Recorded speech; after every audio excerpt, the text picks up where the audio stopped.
अस्सलाम वालेकुम, welcome back to my YouTube channel. कैसे हैं आप सब लोग? मैं उम्मीद करती हूँ आप सब बिल्कुल ठीक होंगे और मैं भी बिल्कुल ठीक हूँ। बस थोड़ी सी तबीयत ख़राब है, फ़ीवर हो गया था क्योंकि मौसम बस ऐसे ही हो रहा था। इस वजह से 10-12 दिन मेरी इतनी ज़्यादा तबीयत ख़राब रही थी, ना मैंने कोई वीडियो अपलोड की थी क्योंकि हिम्मत ही नहीं थी और बहुत ज़्यादा फ़ीवर ज़्यादा तेज़ का हो रहा था और सर्दी बहुत ज़्यादा हो रही थी क्योंकि बारिशें हो रही हैं और मौसम बस ऐसा हो जाता है ठंडा गर्म। तो इस वजह से बस ठंडा पानी का परहेज़ नहीं हो पाता, इसलिए तबीयत ख़राब हो जाती है। अब कुछ जाके मेरी तबीयत ठीक हुई थी तो मैंने सोचा चलो मैं कुछ शूट कर लेती हूँ, थोड़ा बहुत मेरा यूट्यूब चैनल है उस पे भी मैं थोड़ा-सा ध्यान दे लेती हूँ क्योंकि काफ़ी टाइम से मैंने ना कोई वीडियो अपलोड की थी। तो आज मैं ये सब वीडियो बना रही थी और बारिश आ गई थी अचानक से, इतनी धूप निकल रही थी, फिर एकदम से काली-काली घटा हो गई थी, लेकिन मौसम बहुत ज़्यादा प्यारा हो गया था। और बारिश को देख के मुझे लग रहा था कि अम्मी तो मार्केट चली गई हैं, वहाँ पर भी बारिश हो रही होगी और पता नहीं कैसे करी होंगी, ना तो छाता लेकर गई हैं और क्योंकि ऐसे ना मौसम देख के पता भी नहीं चल रहा था कि बारिश हो जाएगी। चलो ख़ैर कोई बात नहीं, वो वहाँ पर जो भी करेंगी कर लेंगी। यहाँ पर मैं किचन में आ गई थी और इसके बाद मैंने रोटियाँ बनानी स्टार्ट कर दी थी क्योंकि अम्मी नहीं, अब मुझे रोटियाँ बनानी है। फटाफट से मैंने रोटियाँ बनाई क्योंकि बहनें मेरी सब लोग थे खाना खाने के लिए और मुझे खुद को भी बहुत ज़्यादा भूख लग रही थी।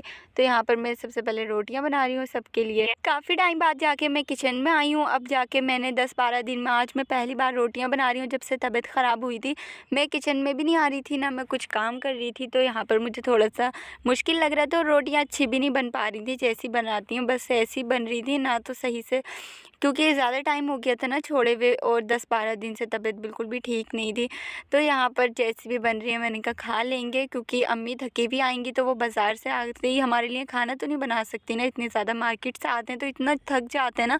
हम थोड़ा-सा काम करके आते हैं, अच्छा मैं डॉक्टर की चली जाती हूँ, तब मैं थक जाती हूँ बैठे-बैठे इतना, बस डॉक्टर के यहाँ तो बस थोड़ा बैठना ही होता है और दवाई लेकर घर आ जाते हैं, फिर भी इतनी ज़्यादा थकान हो जाती है। और जब भी अम्मी मार्केट चली जाती हैं ना तो अम्मी के लिए इतनी सारी फ़रमाइशें हो जाती हैं कि मेरे लिए ये लेकर आना, ये लेकर आना, क्योंकि जिस घर में लड़कियां होती हैं ना तो उस घर में अम्मियों को अपना तो कोई ख़्याल नहीं रहता, बस बच्चों का ही ख़्याल करती रहती हैं।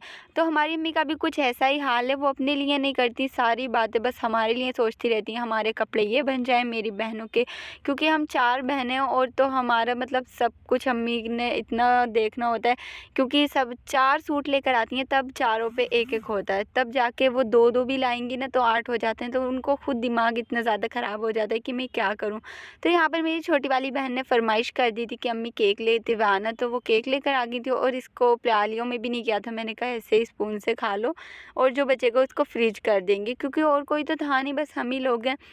यहाँ पर हो गया था शाम का टाइम और मैं आ गई थी किचन में क्योंकि आज बनाने थे मुझे शाम में ताहिरी, क्योंकि अम्मी की इतनी ज़्यादा टांगों में दर्द हो रहा था, उनसे नहीं उठा जा रहा था। मेरी बिल्कुल तबीयत ठीक हो गई थी, अल्लाह के शुक्र से मैंने इतना खाया पिया है। तबीयत ख़राब में तो इंसान खाता पीता ही रहता है, तो मैं ठीक बिल्कुल हो गई थी। मैंने कहा कोई बात नहीं अम्मी, मैं कर लेती हूँ। अम्मी ने वैसे भी सारा मसाला वगैरह काट के इसको भून दिया था ताहिरी के लिए और आलू वगैरह डाल के सब तैयार कर दिए थे, पानी में चावल भी डाल दिए थे, सिर्फ इन चावलों को कुकर में डाल के सीटी लगानी थी। तो वो काम मैं यहाँ पर करने लगी थी और उसके साथ-साथ और भी काम थे जो मुझे ख़त्म करने थे।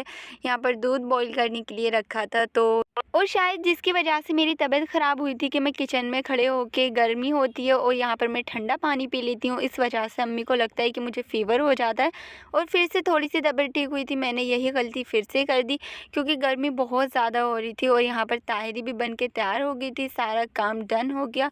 तो बस अब हम आ जाते हैं अपने कपड़ों की तरफ। यहाँ पर मैं आपको दिखाऊंगी कि मैंने किससे इंस्पायर होकर बनाया था, बहुत ज़्यादा प्यारा लग रहा था और इसको आप सोच नहीं सकते कि मैंने कितना सस्ते में बना लिया है सूट, बहुत प्यारा लग रहा था। ये है श्रग और प्लाज़ो, इसका मैंने देखा था, ये इकरा कवल का, ये मुझे बहुत ज़्यादा प्यारा लगा था। इसके अंदर एक वाइट कलर की टी शर्ट थी लेकिन मैंने इकरा कवल का देखा था, उन्होंने सेम कलर का इसमें टॉप पहना हुआ था, बट मुझे अपने ऊपर लग रहा था कि मैं इसके अंदर वाइट शर्ट पहनूंगी। ये प्रिंट मैं काफ़ी टाइम से नोट कर रही थी कि मुझे कहीं मिल जाए, पर ये मुझे कहीं पर भी नहीं मिला था। मुझे इसमें चाहिए था वाइट ब्लू, पर वो नहीं मिल पाया, इसलिए मैंने वाइट पैरेट ले लिया था। ये भी बहुत ज़्यादा प्यारा लग रहा था। आपको कैसा लगा मुझे कमेंट करके ज़रूर बताना और ये मैं जब भी पहनूंगी तो इंशाल्लाह ज़रूर आपके साथ शेयर करूँगी। तो मेरी वीडियो अगर आपको पसंद आई हो तो लाइक करें, शेयर करें और चैनल को सब्सक्राइब करें और मुझे कमेंट करके लाजमी बताएं कि आपको कैसा लगा। मैंने बहुत ज़्यादा मेहनत से इसको सिलाया।